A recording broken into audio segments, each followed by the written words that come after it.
Hey guys, coming at you from just above my underground bunker. It's been a while since my last advice corner, and I feel that to actually give you guys advice, I need to have actual life experience. So, I took a break, gained some life experience, speed run the life experience, and now I have some stuff to talk about with you guys.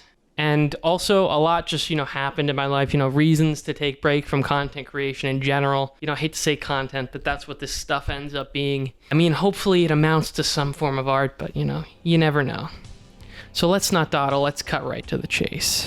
So I see a lot of people who don't really get the whole concept of being creative. Truly being creative isn't about becoming wealthy. It's not about having the most fans. It's not about having all the best analytics. It's not even about becoming famous. I believe it was 𝓐𝓭𝓿𝓲𝓬𝓮 once said, creating is a selfless act. And I think what he means is that pure creation, when it is not solely for the sake of your career advancement, is a selfless act. Not that any creation at all isn't done for selfish reasons. A Vanguard creator embraces the selflessness of creation and toils away trying to advance the art form. And it's not solely about politics, personal aggrandizement, or gaining social status. First of all, you need to recognize that probably you aren't as selfless as you think.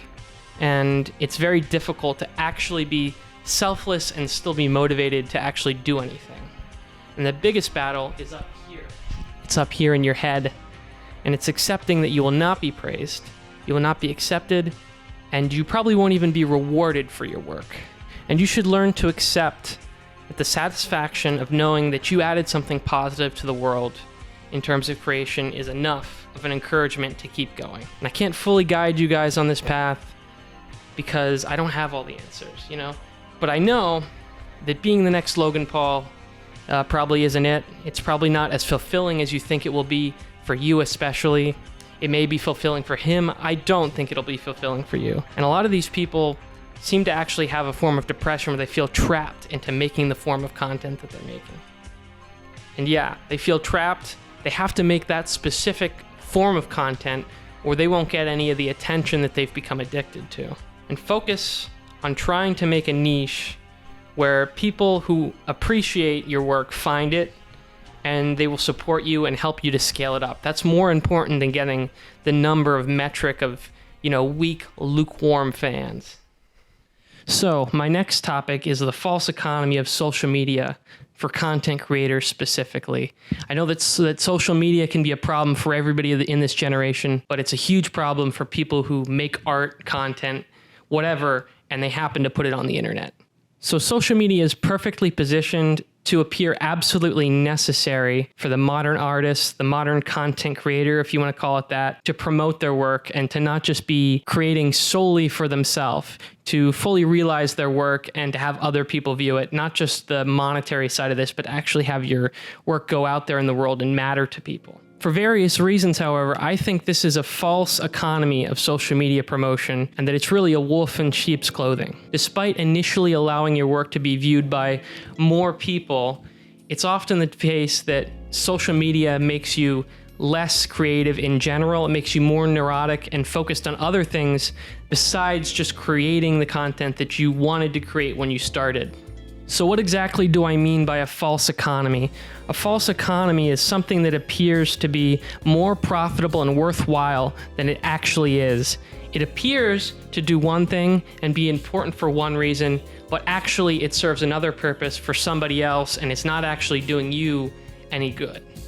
So one of the main problems is actually that doing things the old way has now become harder and harder as far as promoting your work. And I know we would like to go back to some of those old ways of doing things, but we have to realize that some of the mechanisms of doing those things, the old-fashioned way, traditional media, television, local magazine, newspaper, etc., has been co-opted to an extent where to be an independent artist, to be an independent creator, some of those things, we just can't go back to them in the same way we would like to. They've just been subverted to the extent where we can't really do what we would want to do as it could be done in days of old. I have no grand solution. as far as this goes. I think you do have to, to some extent, use social media and utilize it as a tool, but we have to find ways to make it just a tool and not some way to stroke our ego or to get our numbers up or something like that. But we have to use it solely for the purpose we're trying to use it for. And we have to cut it back, and we have to put it in its own place, and we have to keep it from taking over our life. One thing I'll say is that if your product does make money, it may be worthwhile to put out advertisements for that thing that you do creatively. If it's like merchandise, or if it's something worthwhile, like maybe you design products or unique fashion items, it would make sense to do some social media advertising for those things, because it's just cost per amount of hits you get on that is going to be very good, and it's going to maybe provide the best return on your investment. But if you advertise just to stroke your ego, like try to get more followers on social media, and that's not converted into money, you have to realize that you're doing that for your ego, and it's not a good thing to participate in that. You're just giving money to a social media company. So yeah, if you make art, music, even video content most of the time, it's probably not the best to spend money advertising it. It's probably best to try to rely on good word of mouth, because you're just not going to get the return on the investment that you would hope unless you make certain content that's just so generic that, you know, you can turn it into merch sales like that, you know? One thing I think you should consider doing is automating posts. Like if you make a upload to a music platform, they allow you to post to certain social media platforms without actually interacting with that social media account. Besides just having one set up, you can set up the account, and then you don't even have to actually log into the app per se, or maybe you do, but it takes you straight from that post on, say, Bandcamp or SoundCloud or something like that, and YouTube if it's video, and then it just posts it onto your, say, your Twitter account, your Instagram, and you don't even have to actually go onto that other account. But a lot of people think that going on something like Twitter and arguing with people is a form of marketing in a certain sense. And while that might be true, it's not worth, the juice is not worth the squeeze, as they say. It's not worth getting into those arguments just for the sake of promoting your content. I mean, I'll do it all the time by mistake, but it's not, justified rationally. It's something I want to get away from. I don't view it as some sort of promotion of my content to, post under trending tweets. That's not going to get you the kind of fans you want. Another thing you can do is have somebody, if you have a big enough thing going, or if, it makes enough money to justify this, is to have somebody who does the social media and they do it professionally. And that's just a person you have who does that. And it's not you, just the person trying to create stuff, doing that, because I think it becomes a drag when you're trying to both do social media promotion and you're trying to create something. It might make more sense to have somebody do that for you. Another thing you can do is just get really into guerrilla marketing, make it a side of your creative process to do the marketing. Instead of just going on these social media and making the basic posts that everybody make, maybe you do some sort of guerrilla marketing, like do something in person, get people to print out stickers that you make and post them on lampposts or something crazy, like, try not to get yourself arrested. Like, don't tell people to do crimes, but maybe just have a fan base who's, very rabid and will do those things for you. Like they'll, graffiti on the walls of some place that it doesn't matter. Like there's no actual business owner there, but in the ruins of the hood or whatever, you got the streets for you. Maybe something like that. But I don't recommend actually telling people to do that, because then you'll get arrested probably. And yet another last thing you can do is probably have a paywall set up. If you make any type of content, such as writing, videos, things like that, you can have a Gumroad for videos. Probably is the best. Digital content, Gumroad's probably the best. Digital modeling, Gumroad's probably the best. Graphics and such, Gumroad. And then if you're doing writing, some light podcast work. I don't really like how they do podcasts on here, but on Substack, you can post stuff. I know it's sort of become a lazy way to do things for some people, but it can really be good to have a good Substack and have people who enjoy that and are willing to pay for it, as opposed to just posting it on social media and then, you get likes, you get ego, but you don't get any money for it, it's important to focus on things that let you do the work and let you focus on the work more and put resources into it. Maybe you need to pay for certain services to do your research for important articles. You're going to want to have people giving you money to help you do that, instead of just taking it out of pocket. As much as we'd like to think we can just pour all of our free money from our regular jobs or whatever into this stuff, you want to make it self-sustaining to some extent, not to a level of greed, but to something where it helps perpetuate itself and doesn't become a drag on your life. And yeah, so I don't think paywalls are necessarily greedy. I think what it's doing is reducing the influence of advertisers on what creative people do and what they make. And I think that's ultimately a good thing. Even if people will say that, the free access to everything is what they want. They want everything free. Everything's pirated nowadays and stuff like that. It's the best to have artists and people like that supported directly by paying for what they do. It's a service, you're paying for it. It's not paying an exorbitant amount, like dumping all of your money into you shouldn't be spending $500 on somebody's merch in the course of like a month. Like that's kind of stupid, but it's probably, it's worth it if what they're providing is good. But a lot of times people are not creating something that's worth paying that amount for. Paywalls are not necessarily bad, though they can be perceived as greedy when not enough value is provided. So just focus on that.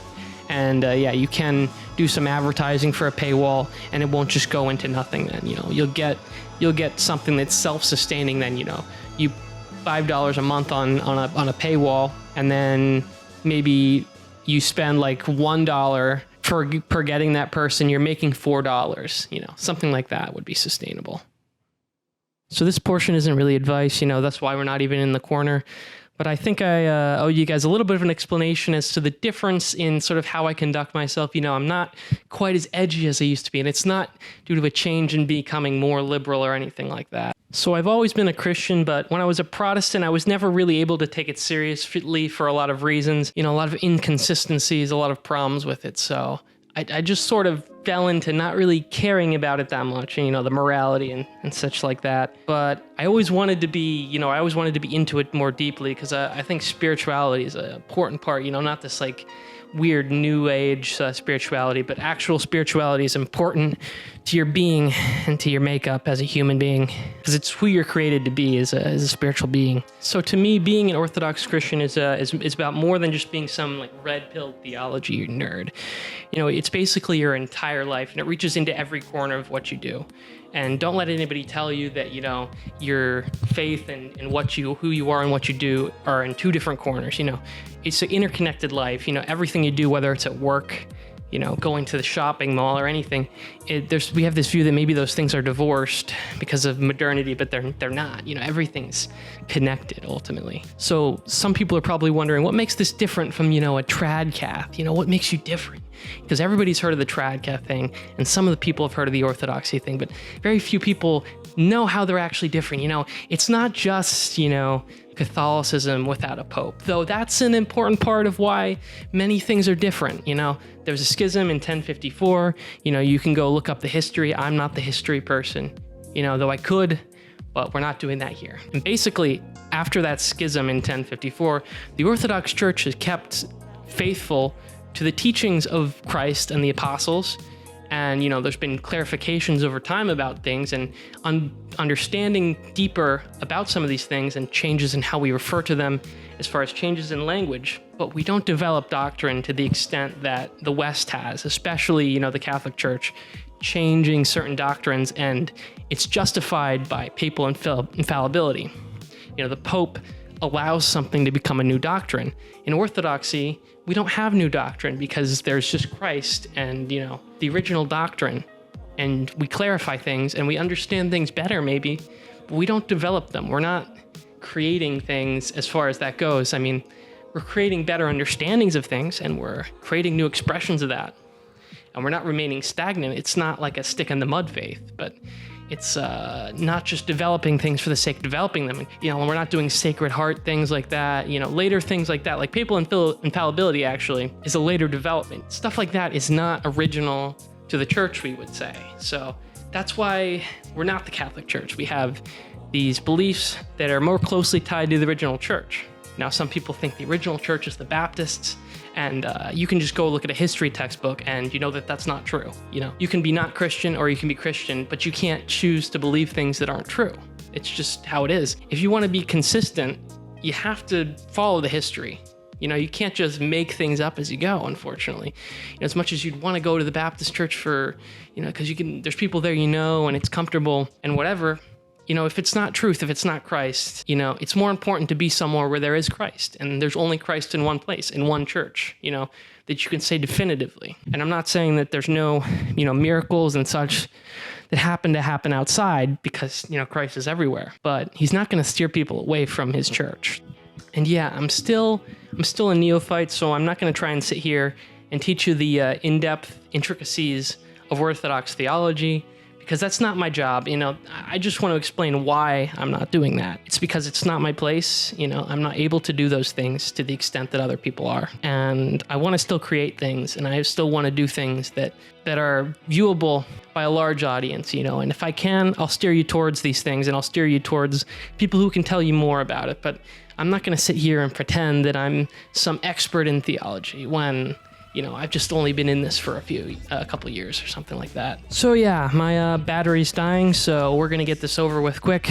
So I'm sure this is not everybody's first experience with you know, Orthodoxy, first time that you've ever heard of it. It's pretty common online, so I don't think everybody is going to have this be the first time they've ever heard about it, hopefully. I expect that a lot more people are going to keep hearing about it, though, because, you know, as the Catholic Church becomes more liberal every day, other churches like Episcopalians, Anglicans become more liberal, you know, your Baptist churches and your, you know, whatever it's called, like a Methodist church or whatever, starts to get older and die out. You're going to see more people converting to Orthodoxy, so I don't think this is going to be the last that you hear about it. Might not hear about it a lot from me on this channel because it's not really what we do, but we don't really generally talk about theology and stuff a lot.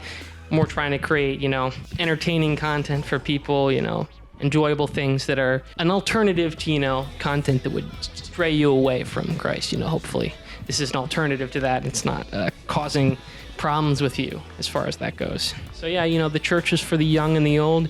Don't feel that because you're too young or you're too old that you can't come to the, you know, go to the church, you know.